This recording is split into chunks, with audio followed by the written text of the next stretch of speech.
Hello mga kababayan, magandang hapon po.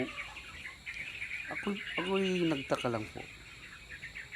Yung bansa natin, yung Pilipinas. Ngayon ko lang talaga naramdaman na bagsak na lahat.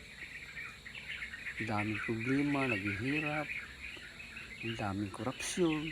Ano ba yan? Saan ba kaya tayo nagkulang? Siguro sa pagpili, di ba? Pero alam nyo, pag yung tatay natin, o yung ama natin, kasi yung presidente natin, yun ang tatay natin sa lahat eh. Kasi siya yung presidente eh. Ang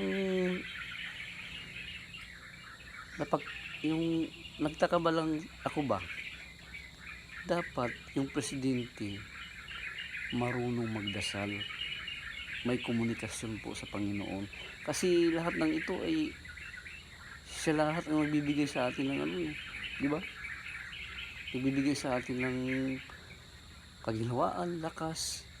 Yung presidente natin ngayon hindi marunong magdasal eh. Although kilala niya yung Diyos pero wala, di ba? Yun ang kulang sa kanya. Kasi pag yung tatay natin ay marunong magdasal at nakakilala sa Diyos, pinagpala po lahat, di ba? Ngayon,